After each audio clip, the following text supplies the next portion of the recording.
Hello everyone.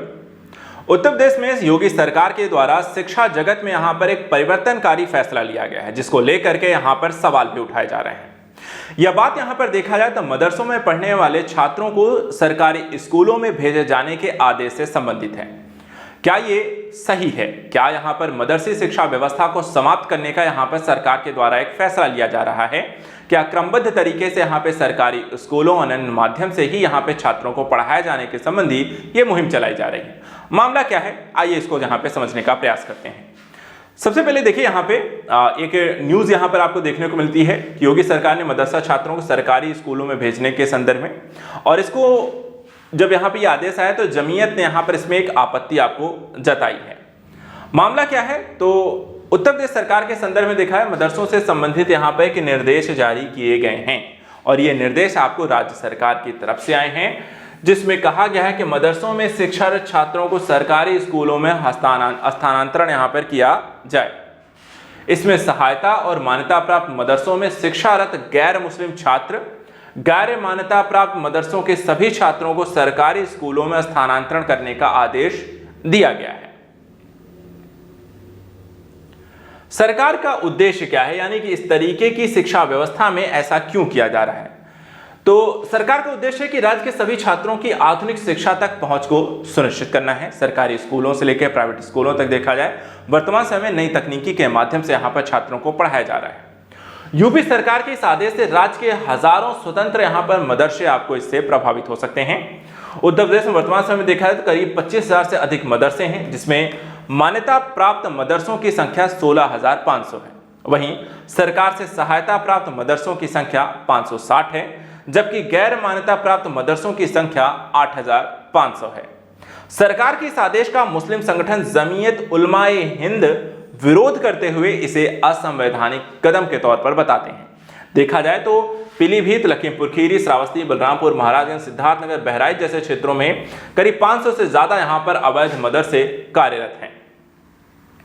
सरकार के इस आदेश का मुस्लिम संगठन जमीयत उलमा हिंद के द्वारा विरोध करते हुए जहां पर असंवैधानिक कदम बनाया गया है और उसके पीछे अपने एक तर्क दिए गए हैं।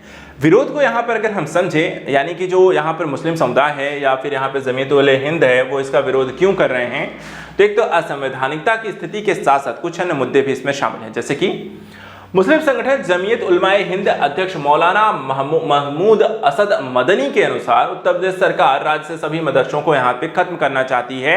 उसका सीधा सा एक उद्देश्य है कि मदरसे समाप्त हो जाएं। मदरसों के छात्रों को उनके धर्म के आधार पर अलग करने का भी निर्देश देना देश को बांटने जैसा है। एक तरफ यहाँ पे धार्मिक शिक्षा से हटाने की व्यवस्था भी यहाँ पर उनका एक आरोप जो लगा रहे हैं सरकार पर, वो ये है। शिक्षा संस्थान का चयन करना बच्चों उनके माता पिता की इच्छा से जुड़ता है और इस मामले में सरकार यहाँ पे हस्तक्षेप नहीं कर सकती है कि बच्चे को कहाँ पढ़ाना है, कैसे पढ़ाना है, किस स्कूल में पढ़ाना है। तो ये सारी चीज यहाँ पे पेरेंट डिसाइड करे, ना कि सरकार। सरकार का यह निर्देश right of children to free and compulsory education act 2009 का भी यहाँ पर उल्लंघन है और ये सारी चीजों के आधार पर देखा जाए तो इसका विरोध किया जा रहा है। सरकार का इस संदर्भ में अपना क्या पक्ष रखा है जब से इस तरह के विवाद उठे हैं, तो देखा जाए तो इसमें मदरसा एक्ट की सुनवाई के दौरान इलाहाबाद हाईकोर्ट ने सरकार को मदरसों में पढ़ने वाले छात्रों को मान्यता प्राप्त स्कूल में ट्रांसफर करने हेतु योजना बनाने का एक निर्देश दिया था। यानी कि जो ये डिसीजन लिया गया है वो कोर्ट के आदेश पर लिया गया है, हाई कोर्ट के आदेश पर लिया गया है। मदरसा में जाने वाले छात्रों के लिए आधुनिक शिक्षा प्राप्त करने और उसके अधिकार को यहाँ पे सुनिश्चित करना है। साथ ही मदरसों में शिक्षारत गैर मुस्लिम छात्रों के शिक्षा के अधिकार को भी यहाँ पे सुनिश्चित करना सरकार का कर्तव्य है और यहाँ पर भी देखा है संवैधानिक अधिकारों के तहत, साथ ही कोर्ट के आदेशों के तहत ये फैसला लिया गया है। संवैधानिक पृष्ठभूमि को लेकर भी यहाँ पे मामले को समझ लेना जरूरी हो जाता है, क्योंकि लगातार इसको लेकर के विवाद भी शिक्षा को लेकर के संविधान क्या कहता है। विवाद को समाप्त करने के संदर्भ में अनुच्छेद 25(1) को पढ़िए, जहां पे कहा जाता है कि सभी व्यक्तियों को अंतःकरण की स्वतंत्रता, धर्म को अबाध रूप से मानने, आचरण करने और प्रचार करने का एक समान अधिकार दिया गया।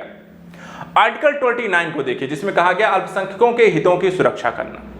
आर्टिकल 30 देखिए, जिसमें कहा गया अल्पसंख्यकों को अपनी पसंद के शैक्षणिक संस्थानों की स्थापना और उसका प्रशासन करने की स्वतंत्रता, यानी कि मौलिक अधिकारों के तहत शिक्षा के संदर्भ में यहाँ पर काफी सारी चीजें प्रोवाइड है, उसको यहाँ पर लिखित रूप से बताया गया है।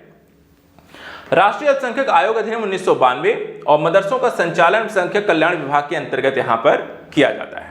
यानी कि वैधानिक और संवैधानिक प्रावधान यहाँ पर देखा जाए, मदरसों को संस्थापित करने, चलाने और धार्मिक शिक्षा इत्यादि के संदर्भ में यहाँ पर कुछ प्रावधान किए गए हैं। इसके अलावा मदरसी शिक्षा व्यवस्था के संदर्भ में कुछ जरूरी पहलुओं को भी यहाँ पे समझ लेते हैं। उसके इतिहास कब से ये कैसे शुरू हुआ।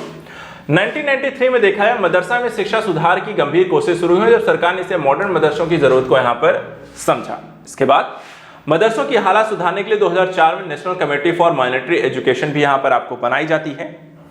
2008-2009 में केंद्र सरकार मदरसों के लिए दो तरह के कार्य यहाँ पर आपको चला रही है, जहां पहला मदरसों में एक अच्छी शिक्षा को देना, तो दूसरा मदरसों को आधुनिकीकरण यहाँ पे करना है। इसके बावजूद यहाँ पर लगातार उस स्तर की यहाँ पर शिक्षा व्यवस्था ना प्राप्त होने के बाद उत्तर प्रदेश सरकार के द्वारा हाई कोर्ट के आदेशों के अनुरूप यहाँ पर इस तरीके के फैसले लिए गए हैं, जिस पे सवाल यहाँ पर जरूर उठाया जा रहा है, लेकिन ये कितना सही और कितना गलत ये अपना देखने का नजरिया है। फिलहाल आज के लिए इतना ही। नेक्स्ट वीडियो में कुछ और इंपॉर्टेंट टॉपिक्स को लेकर डिस्कस करेंगे। Thank you so much, good luck.